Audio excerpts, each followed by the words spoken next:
Hi guys, Emma again.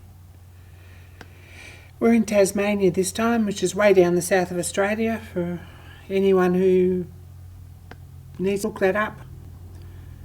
It's a bit of a all over the place video. This is a look at a 1909 Blériot 11 replica that was made in Tassie about the year I left, which is probably 2005, something like that. The trade school kids made it and did a nice job of it. I think it's a flying replica, but no one was quite brave enough to take it up. So it's hanging in a museum there, and I thought you all might like a look at that. So that's a quick look at the welding bench that Dad and I made this week while I was away at home. Put a rail on it to hang up power tools, welder nozzles and things. It's not quite complete, it's still got to have a leg on that end. And we've got over centre wheels on this end to lift it up, so they're pretty simple. You put that on there and just lift him up and put a pin in him. When we finish moving it, we can take the lever off and sit it back down on the ground. A friend of Dad's found these roller bearing wheels, the solid centres, pretty heavy duty. They've just got a 5/8 bolt through them and a 9-lock nut. And then this is your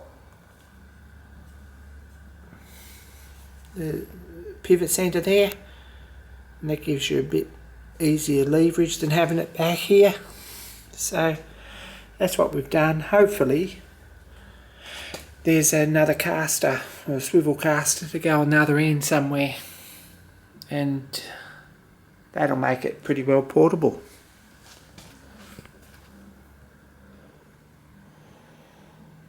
But that's 30mm plate, and they're 75 by 75 legs and 10mm thick, so that's a job that we've done. I thought you might like a look at that. This is a lathe that was part of the railway workshops here in the city. It's a Bay of Peacock wheel lathe. It's actually driven both ends. It's geared together with a jack shaft or a counter shaft down through the centre of the bed. It runs the other end. That's not the original tool post, I think, which is a pity, and I imagine it probably had a tool post run along each side with a rack and pinion to move it. It's got some serious back gears happening there. There's numerous speeds. A really good thing not to get your necktie caught in, I think, maybe. But that's the remains of a Bay of Peacock wheel lathe. It's a pity, really, that it's in such bad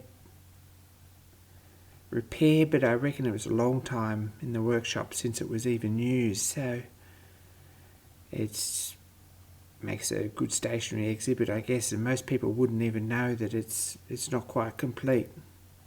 So there's a look at that too, guys.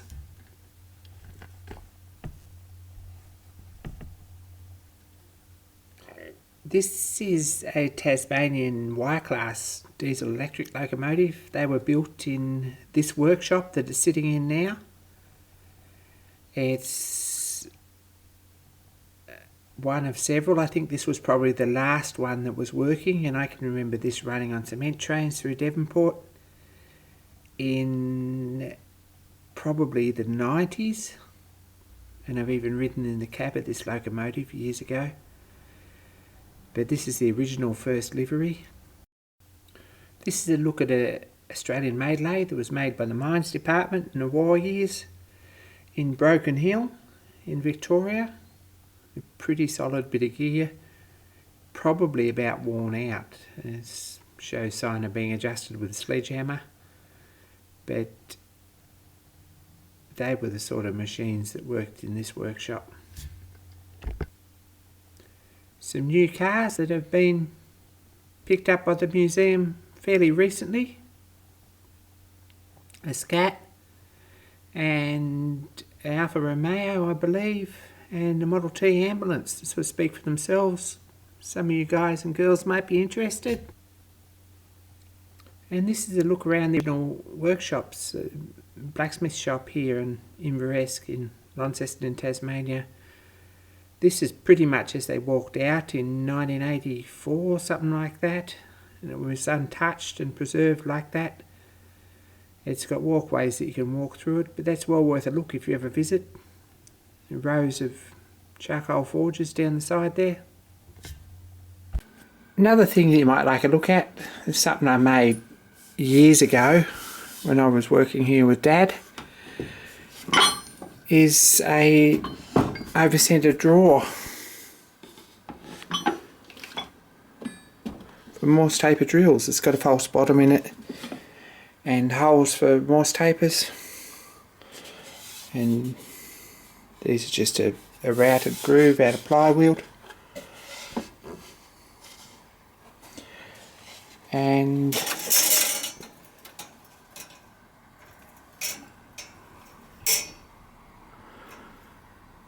it's got proper pins and bushes all the way through it, and that just tips over centre basically. So it's a good way to keep all your drills, and thought you might like a look at that. So thanks for watching, guys, and thanks for your patience with the dynamo while I'm away. If anyone's got any more questions about anything in this video, drop us a message or leave a comment, like and subscribe and all that sort of stuff, and there's more as soon as we get home. So thanks, guys and girls.